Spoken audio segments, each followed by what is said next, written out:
Joining us today in the Shark Tank, Governor Rick Scott. How you doing? How are you? A couple questions on free trade. How do you think this new free trade agreement in the federal government, how do you think that's working out? What are your thoughts on that? It doesn't make any sense. Send the free trade agreements to Congress. Let's get it ratified. It's a lot of jobs for Floridians. It's a lot of jobs for Americans. On top of that, it'll reduce the cost of living in America because we're paying a lot of tariffs that we wouldn't have to pay. So it makes no sense to me when we all know we care about jobs. I mean, what's the biggest problem in this country right now? It's jobs. Why we wouldn't get these free trade agreements to Congress and get them ratified. You watched the presidential debate last night. Who do you think did the best? I think everybody. Here's the positive about the debate last night. I thought they talked about issues. They talked about issues. You're starting to see what people believe, and understand how they believe, and some of the answers of Gary Johnson was pretty funny. It was interesting. I'd never been to a presidential debate before to see how they each handled each other's questions. But I thought it was good because we're learning more about what each of these candidates believe in. I believe the key is going to be is who's got the jobs plan. The whole issue, my whole campaign was about jobs because that's what Floridians care about. You've got it. The path to the White House goes right through Florida. You've got to get a jobs plan going. Your friend Governor Rick Perry, how do you think he is going to do with this, regarding his immigration? He's having a lot of issues with his own immigration, and you've been a staunch supporter of the Arizona immigration. There's no doubting where you stand on immigration. Can you speak to that? Well, look, I think the right position is that the federal government needs to do their job, and they really do.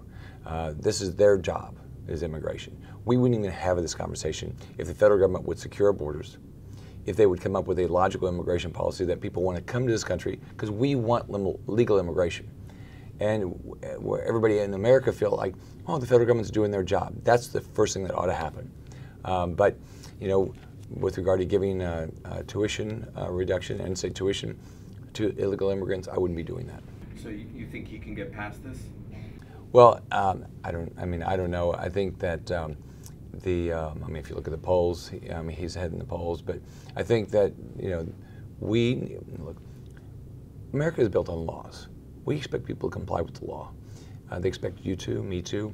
This is part of complying with the laws. And now the federal government needs to do their job. What's frustrating is the federal government doesn't do what they're obligated to do, and it forces the states to do things that they have no interest in getting involved in.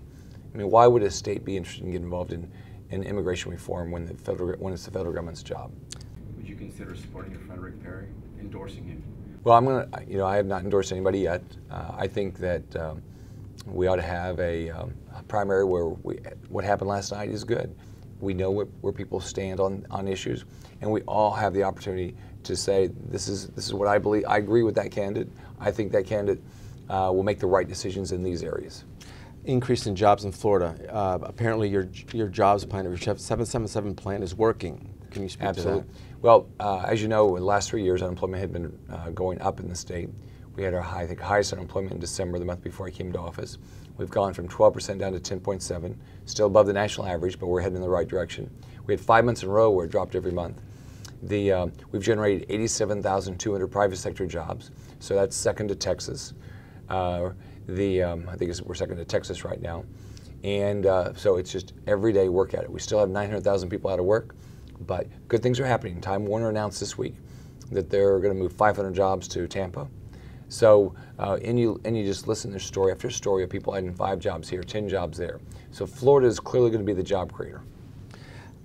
President Obama has received a lot of criticism regarding the Palestinian and Israeli issue. Do you think he can get past it? Do you think this issue is going to continue to affect him with the Democrats especially and with the Jewish vote? Could it hurt him next year? Well, I don't understand. I think it's clear. Israel is our ally. I mean, we need to be defending Israel's right to existence. We need to, that's what we believe in.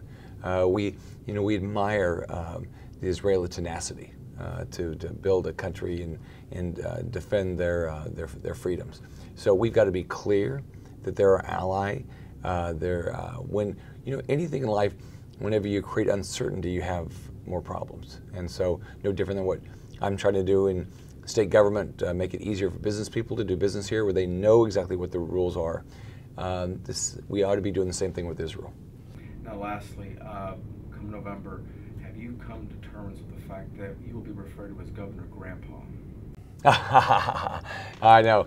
I never had to think about, so Allison's pregnant and she'll have a little boy, supposed to be November 27th. But I didn't know you had to think about what you're going to be called. So that's been an interesting conversation with Allison and Peter. Any names being discussed? Maybe Richard? Well, fortunately, Pierre's father is French, so they get 4 names. So I'll probably be like the 3rd name, Richard. Governor Scott, thank you very much for jumping into the Shark Tank. All right, thanks a lot.